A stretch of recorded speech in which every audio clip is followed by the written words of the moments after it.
All right, welcome back to Raid Shadow Legends with another video with Blazing Corp. We've got Cirilla today, and she's got an update here, a fantastic update on duplicate champions and their solution, what they're going to try to be doing. And we're gonna play the video. We're gonna stop at different points, kind of delve deeper into what she's saying, see what I think about it. And yeah, you let me know your comments below. And we're going to do that next.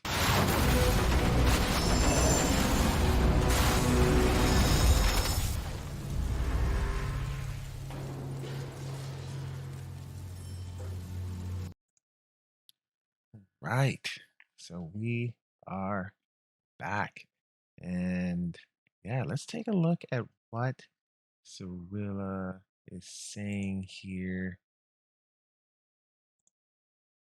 And let's see if we can kind of break down what is going on with her and this dupe system.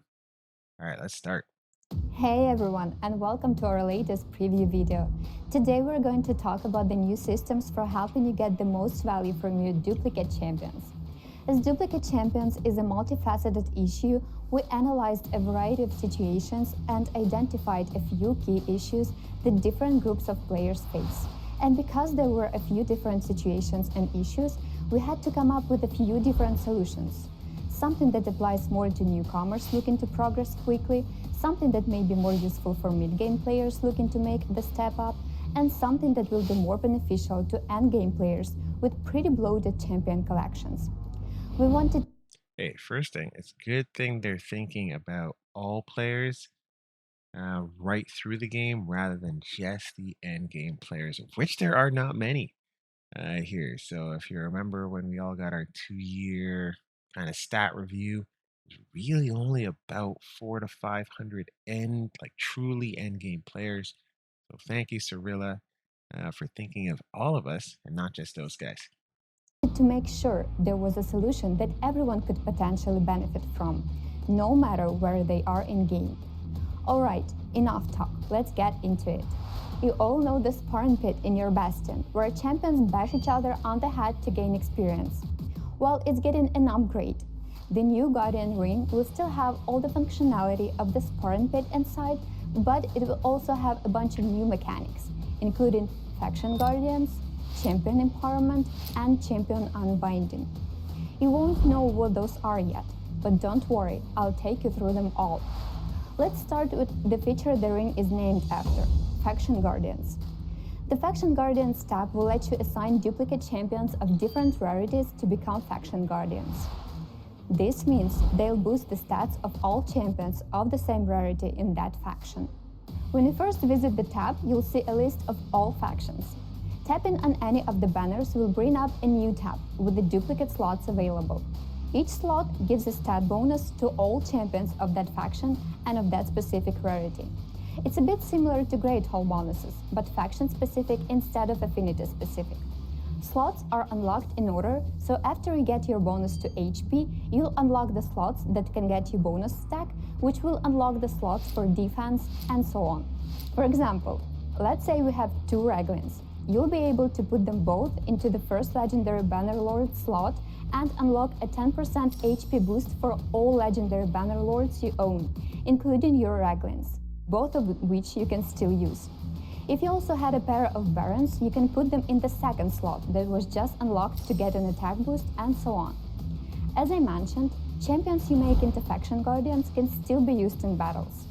As long as you don't get rid of either champions, you'll get the bonus. And Faction Guardians aren't only available for legendaries. Epic and rare champions can also become Faction Guardians.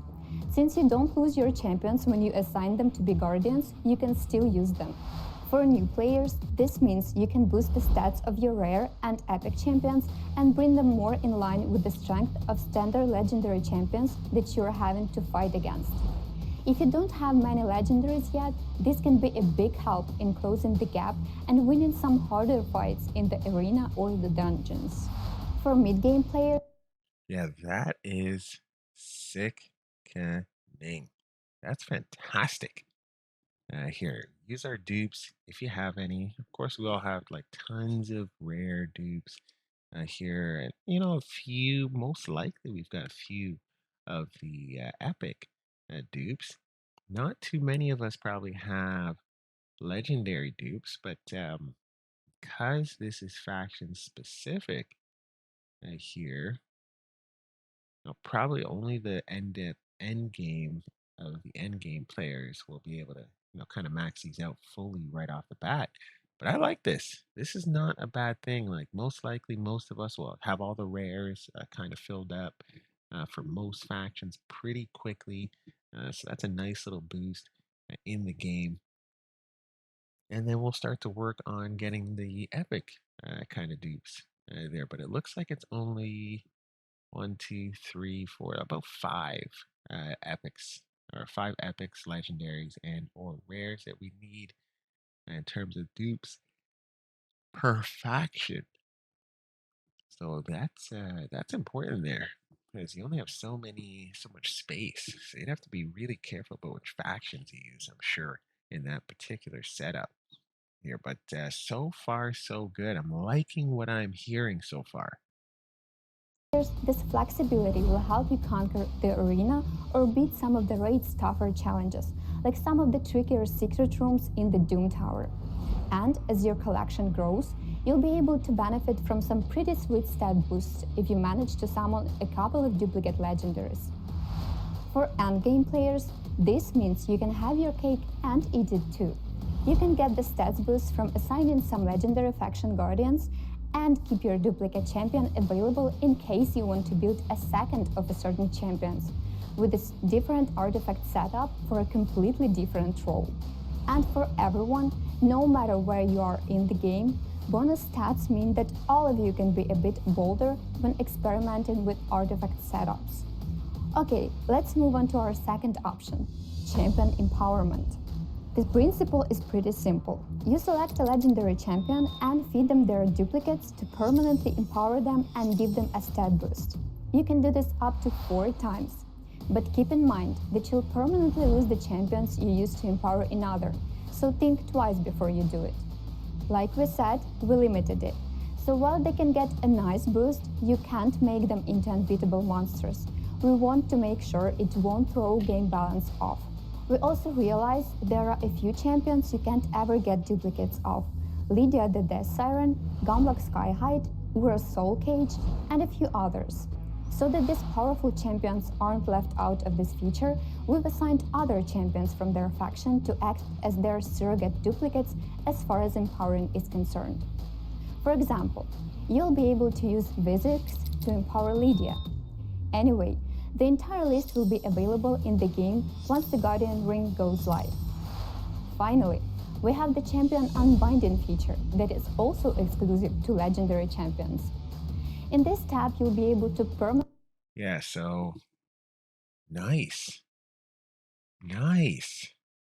My goodness, they actually thought of the champion empowerment here. So that's kind of what we thought was coming down the line with the champion empowerment. We thought that was going to be the only thing. And if it was the only thing, that would be pretty utter garbage here. But because it isn't, that's really good. You're going to see some rares get fed into each other. I doubt you're going to see too many legendaries get fed into each other. Depending on how much of a stat boost it gets, they're saying that it's not going to be crazy, but I bet some rares you're going to see start getting fed into each other, and they're starting to look really nice. Now it looks like you can feed them in 4 times, so yeah, I guess we're going to see what some of these rare champions. Possibly you'll see some people feed epics, but I'm more likely, at least in my setup, to use the champion faction guardians than I am to use the champion. What was it called here? The champion empowerment there. So yeah, unless it's for rares, rares probably very likely to get that champion empowerment. Epics not so much, at least for me, unless I have like 3 or 4 of them, and then possibility to get that pushed up. All right, let's continue. Permanently release your legendary dupes to get a special resource called life tokens. You'll lose those dupes forever, but you get a life token for giving them their life back. There's nothing fancy about the process itself. You choose a champion, triple check them to make sure you don't need them, then release them from your service to get a life token. From there, you go to the Token Trader tab and behold several shiny legendary champions that you can get using life tokens. Different legendaries will have a different price based on their power, and you only get each of them from the Token Trader once. With this feature, you'll be able to get rid of unwanted duplicates and choose a champion you do want from the Token Trader list instead. We're going to be making a variety of champions available from the Token Trader, including some you might have missed out on from Champion Fusion events if you weren't lucky enough to be playing Raid back then. Folly, Molly Tankard, Fushan, Minaya, and a few others will all be available. Oh, and it's the holiday season soon, so the very special, very jolly Sir Nicholas will be coming to town as well. That's about it for the video. Oh my goodness. That is fantastic. Champion unbinding. Yeah, you can't go wrong here. I might, that might be a feature you actually use just to get Sir Nicholas. Here, maybe even Molly Tankard um, for Arena. Wow, that's fantastic. Here, yeah, you can't go wrong there at all. Yeah, that's fantastic. So, good thing there is, if you happen to pull a few extra dupes, I'm sure a lot of people in that like high end game, ultra crazy spenders will be getting some of those champions right off the bat. It also depends on how many life tokens that we have to use for each. So might have to unbind quite a few champions to be able to get that. But that's something you can save up for. So yeah, kind of neat there on that end. Hopefully not too expensive, but I guess expensive enough is what they want to make it so that you don't necessarily want to do it right off the bat here or accidentally do it. So, yeah, exciting. Oh my goodness. This dupe system is actually good. Let's see what she has to finish up with. Be sure to let us know how things go. Once you've had a chance to play with the new features, we'll be monitoring your feedback, as always. Until next time, happy raiding! All right, so that ends up the video. This is fantastic. I do have to say, this is a great way to do the dupe system. Use the use the sparring pit. It looks fantastic. The new design of it. I wonder when we're getting this here as well. They gotta put this out ASAP for us. But yeah, this is fantastic. I love every single part of this. Something good for each level of player. I'm probably gonna be doing the faction guardians right off the bat as much as possible. I know I've got some dupes that I can feed in for certain factions. And yeah, I guess from now until that opens, we're gonna have to be really careful about feeding dupes here. So yeah, we're just gonna have to build out our common and uncommon until this system comes into play. So I want to keep all my rares so I can immediately get some stat boosts as soon as this system is available. So that messed up I messed up my champion trading, but that's okay.